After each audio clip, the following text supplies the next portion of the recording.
இருக்கு. இது வந்து என்ன சொல்றாங்கன்னா, இந்த அத்தியாயத்தை வந்து ஒரு பூரண சாஸ்திரம் அப்படின்னு சொல்றாங்க. அதாவது தொடக்க நிலையிலிருந்து இறுதி நிலை வரையும் நம்ம என்னென்ன சாதனை பண்ணணும், அந்த சாதனை பண்ணவர் அடைந்த பலம், அதை பத்தி சொல்றதுதான் அந்த நம்ம போன இதுல பாத்தீங்கன்னா விஸ்வரூப தரிசன யோகம். பகவான் வந்து விஸ்வரூபம் அதை வந்து அர்ஜுன் பார்த்தா. ஸோ இந்த அத்தியாயத்தில் எப்படின்னா, பகவான் வந்து அர்ஜுன் வந்து ஒரு சந்தேகம் கேட்டான். அதாவது சகுண பிரம்மத்தை வழிபடுறவங்க வந்து உயர்ந்தவனா, இல்லை நிர்குண பிரம்மத்தை வழிபடுறவங்க வந்து உயர்ந்தவனா அப்படின்னு சொல்லி கேட்கும். இதுக்கு வந்து பகவான் சொல்ற பதில் தான் இந்த முழு அத்தியாயம். இதை போறதுக்கு முன்னாடி இந்த ஆக்சுவலாக இந்த கொஸ்டினே வந்து ஒரு நான் வந்து புத்தகத்தை பார்த்தேன். அது போக வந்து யூடியூப்ல விளக்கத்தை பார்த்தேன். ஆக்சுவலாக இந்த 20 அத்தியாயத்துக்கு அவங்க வந்து 16 வீடியோ போட்டுருக்காங்க.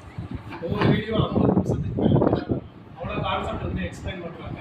வெறும் புக்கை மட்டும் படித்தா வந்து அந்த கிளாரிட்டி இல்லை. அது சார் ஒரு குருவை வந்து ரீப்ளேஸ் பண்ண முடியாதுங்கிறது எல்லாம் படிக்கும்போது கொஞ்சம் புரியுது.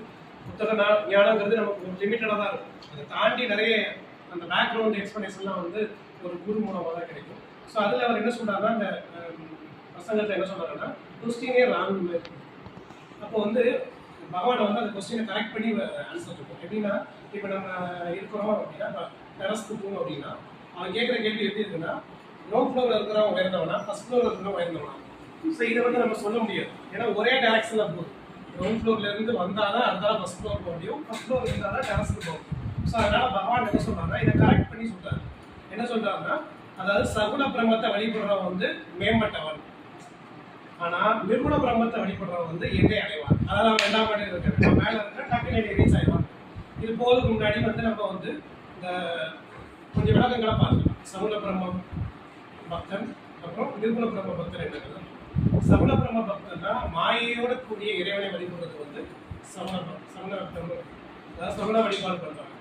நிர்குண பக்தன்கிறது வந்து மாயை கடந்த இறைவனை வழிபடுறாங்க. இதே வந்து பகவான் பக்தியை பற்றி சொல்லும் போது 7வது அத்தியாயத்திலே வந்து பகவான் ஏதாவது வந்து நம்மளை வந்து 4 விதமா சொல்லியிருப்பார்.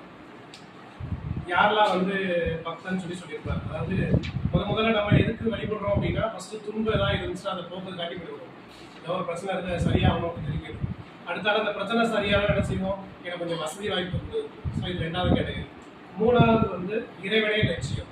இதுதான் வந்து அந்த கர்மயோகத்தோட அந்த லாஸ்ட் ஸ்டேஜ். இப்போ சாமிக்கு சொல்லும் போது அந்த ஒரு ஸ்டேஜ் வரும்போது ஒரு சேச்சுரேஷன் வந்துடும். இன்னமே அனுபவிக்கிறது கொண்டு வேண்டாம் அந்த ஸ்டேஜ்.